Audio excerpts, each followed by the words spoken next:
TransMedics. It's one of those stocks where the story almost sounds too good to ignore. The company isn't just selling medical devices, it's trying to rebuild how donor organs move across the country with machines that keep organs functioning outside the body, plus aviation, logistics, clinical support, and transplant center relationships all wrapped into one platform. I mean, you'd think a business growing revenue this quickly with such a specialized niche would be getting rewarded by the market. But it's not happening. The stock got hammered. Margins are under pressure. Operating income dropped hard. And now investors are asking a much bigger question. Is TransMedics building a healthcare infrastructure moat that could become extremely valuable over time? Or is it spending too much money to chase growth that may never translate into stronger earnings? I mean, it would be one thing if the stock were falling because the business stopped growing, but that's not the case. Well, that's why in this video today, I'm going to break down the 3 biggest things that investors need to understand. First, why TransMedics' transplant platform is so different from a normal medical device business. Second, why the market is suddenly worried about profitability. And third, what all of this could mean for the stock from here. My name is Rick Orford. I'm a Wall Street Journal bestselling author. I've been trading since 1999, and no, I'm not a financial advisor. That is a good thing. I break down the numbers so retail investors like us can make smarter, more confident decisions with our money. I want to thank The Motley Fool for sponsoring this video. The Motley Fool is a company that provides investing insight and stock recommendations for investors of all skill sets and risk levels. And you all know how much I love researching new stocks and trying to find the next best investment. So I'm proud to partner with The Motley Fool to bring you 10 stock picks from their popular product, Stock Advisor.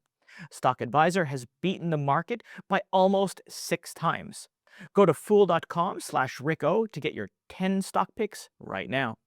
TransMedics Group is a medical technology company. They're focused on improving organ transplantation. Its main product is the Organ Care System, or the OCS. The idea here is pretty simple. Instead of putting a donor organ on ice and hoping everything goes smoothly during transport, TransMedics' system is designed to keep that organ functioning outside the body. And that matters because time is everything in organ transplantation. A heart, a lung, or a liver doesn't have unlimited time once it's removed from a donor. Traditional cold storage gives doctors a limited window, and the longer that window gets stretched, the more risk there is around organ quality and viability. And that's where TransMedics come in, because they're trying to solve a very real problem. It supports heart, lung, and liver transplants, and also operates its own aviation and logistics network to help hospitals move donor organs more efficiently across the states. Now, what makes this business especially interesting to me is that it doesn't really operate like a typical medical device company. It's not selling a product and walking away. The company combines its organ care system with aviation, logistics, clinical support, and transplant center integration. So instead of just being a device provider, TransMedics is trying to build a more complete ecosystem that's around organ transplantation. And that's important because reliability is critical in this market. Hospitals, they don't want uncertainty. Surgeons, they don't want delays. And patients definitely don't want preventable problems. So if a company can help make the transplant process more reliable, more coordinated, and more efficient, well, guess what? That creates a very sticky business. Plus, the model benefits from recurring revenue through disposable products and services tied to transplant procedures. So on paper, the setup is strong, but the market isn't just looking at the story anymore. It's looking at the numbers. TransMedics stock is traded between $60 and $156 over the last 52 weeks. And right now it's trading at the lower end of the range. And the stock price has gone down about 40% over the last month and about 44% over the last year. Now, looking at the chart, we can see the decline really started around early March of this year. And that's when investors began worrying that expectations around TransMedics may have been a bit too aggressive after an earlier rally. But insider selling, it didn't help either, and broader weakness across growth stocks also didn't help. And then the first quarter earnings report made the decline even worse. But the growth is still there. In 2025, full-year revenue increased 37% to about $606 million. U.S. OCS cases rose 38% to more than 5,000. Product revenue was around $372 million, and service revenue reached $233 million. And all of this reflected continued demand for the organ care system and the national OCS program. So if you're only looking at revenue growth and procedure growth, the business is still pretty strong. And the growth continued in the first quarter of 2026. Revenue increased 21% year over year to about $174 million. And the company also maintained full-year revenue guidance of between $727 and $757 million. So again, the top line didn't collapse. The problem was profitability. Gross margin fell from 61% to 58%. And operating expenses increased sharply. Operating income declined 52%. And that's the part here that investors are really struggling with, because it would make sense if a fast-growing company were spending aggressively to build a bigger platform. But at some point, investors want to see that spending turn into better margins, better earnings, and stronger operating leverage. And that's the debate right now. Can TransMedics sustain strong growth while continuing to invest heavily in its aviation fleet, logistics network, clinical teams, and even in international expansion? Because this company is building a broader transplant platform, not just selling medical devices. But those investments are putting real pressure on margins and earnings.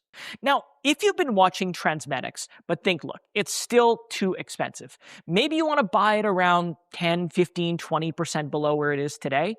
Check this video up here, because I talk about how you can sell a cash-secured put on a stock you want to own and get paid to wait for it to potentially come down to your price. And if it does, you get to buy it, and you got paid to buy it. And then you can either hold the stock or start selling covered calls on it as part of the wheel strategy, which I talk about in this video up here.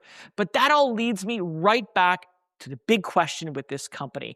Can TransMedics Moat eventually justify the margin pressure and the heavy infrastructure spending? Well, questions like this come up all the time in my community.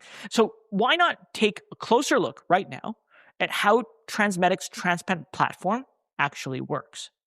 Well, the core idea here is fairly straightforward. Traditional cold storage only gives donor organs a limited amount of time before viability starts to decline.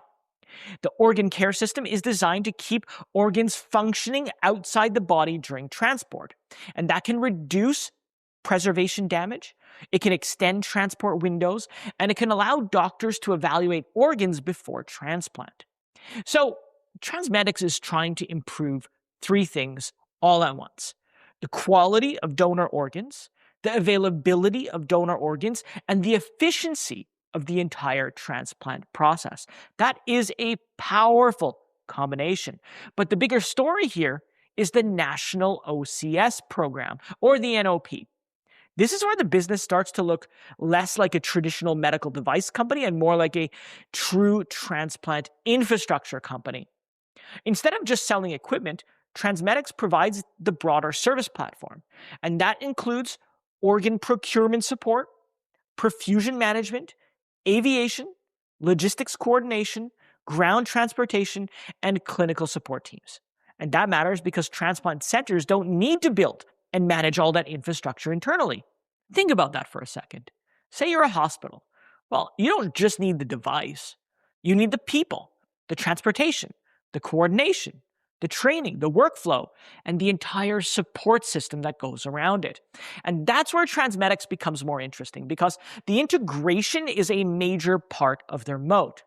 The company already has FDA-approved OCS systems across heart, liver, and lung transportation, which creates meaningful regulatory and clinical barriers for competitors. But the moat goes beyond those devices themselves. TransMedics is becoming more embedded in transplant center workflows through logistics training, procurement coordination, reimbursement support, and even clinical relationships. Once hospitals begin relying on that broader system, replacing it becomes much more complicated than just switching to another provider. And that's the I think that's the part that investors really need to pay attention to, because when a company becomes part of the workflow, not just part of the equipment budget, well, that relationship can become much harder to break. And the aviation strategy also plays a major role in this story, right? I mean, organ transport is highly unpredictable and extremely time sensitive. So reliability matters. TransMedics, for example, acquired Summit Aviation in 2023, reported owning 22 aircraft as of the end of March 31st, 2026. And that gives the company more direct control over one of the most difficult parts of the transplant process: getting donor organs where they need to go quickly and consistently. And I understand why some investors don't love it. Aircraft isn't cheap. Logistics, not simple. And aviation just adds complexity. I mean, you'd honestly expect better margins from a clean medical device company, wouldn't you? But that's the trade-off. TransMedics isn't trying to be a clean device story. It's trying to become the infrastructure layer that sits around organ transportation.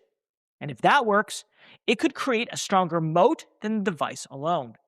The growing data advantage is another important piece of the puzzle here. TransMedics completed 5,139 US OCS cases in 2025, and that was up 38% from the year before. Every clinical procedure adds more experience, more operational knowledge, and more real-world transplant data. And over time, that can strengthen physician confidence, improve workflow efficiency, and reinforce the company's position within the transport ecosystem. And that's why this company is so interesting to me. It's expanding beyond organ preservation devices and building infrastructure around the process itself. Through aviation, logistics, procurement support, perfusion management, and clinical coordination, TransMedics is becoming more integrated into transplant center operations. So if execution remains strong, that integration could make the platform more increasingly difficult to replace. Because hospitals wouldn't just need to switch medical devices. They need to replicate multiple operational and logistical capabilities internally and all at once. And that's a much bigger challenge. So now the next question here is valuation, because a great business can still be a poor investment if the price doesn't make sense. So is TransMedics stock cheap right now? Well, at current levels, it has a market cap of about $2.4 billion. It also trades at around 35 times forward earnings. So it's definitely not cheap on the surface, especially compared to more traditional healthcare companies. But investors today are willing to pay that premium because TransMedics is still growing quickly while operating in a highly specialized market with practically no direct competition. TransMedics also trades at about 5 times its book value, which tells me that the market is valuing the company much more on future earnings potential, transport platform expansion, and long-term opportunities rather than its current balance sheet values. So overall, I wouldn't call TransMedics cheap in a traditional sense, but I also wouldn't put it in the same bucket as speculative healthcare growth stocks that lack profitability or operational momentum. The company's got real revenue. It's got procedure growth. It's got a platform that appears to be gaining traction. The real question is whether that platform can scale with better profitability over time. And that brings me to my own verdict. Is TransMedics a buy today? Well, consider that a consensus among 12 Wall Street analysts, they rate TransMedics a moderate buy, and that rating has been unchanged over the last 3 months.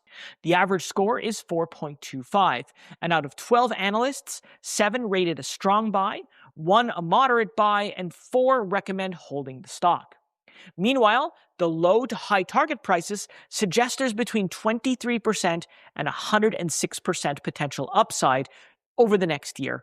And I have to agree with the moderate buy rating. To me, the business still looks promising, but the market is also still right to remain a little cautious after the recent margin pressure and earnings decline. Revenue growth and transplant demand still looks strong, yes, but investors now want some proof that the company can continue to scale more efficiently as the business becomes larger and more operationally complex. So that's really the issue here. Not whether TransMedics has an interesting product, they do. Not whether the company is growing, it is. And not whether the transplant market needs better solutions. They absolutely do. The issue here is whether management can turn this bigger platform into stronger earnings over time. And what makes TransMedics interesting is that the company does appear to be building much deeper relationships with transplant centers through logistics coordination, aviation control, and clinical support rather than relying purely on devices. If that strategy continues to work, the platform could become increasingly difficult to replicate. But I also think management now faces a very important balancing act. The infrastructure investments may strengthen their moat over the long term, but eventually investors will still expect stronger profitability and operating leverage to follow. So my view is pretty balanced here, right? I like the business. I like the opportunity. I like the idea that TransMedics is building something more durable than a standalone medical device. But after a major sell-off, I still want to see proof that the company can keep growing while also proving better discipline on margins and expenses. So for me, moderate buy makes sense. The long-term story is still attractive, but this isn't a stock where investors should ignore execution risks. But now I want to turn it over to you. I want to know what you think. Is TransMedics a good stock to invest in for the long term? Or are you buying, holding, or selling at this point? And did I get this right? Did I forget anything? Did I make a mistake? Should I add anything to it? Let me know all of it and more in the comments below. And while you're there, if you found the video helpful, please don't forget to like and subscribe because it'll help others find this video, it'll support the channel, and it'll make sure that you don't miss out on my next deep dive. Well, that's it for me today in this video. Thank you so much for watching, and I'll see you next time.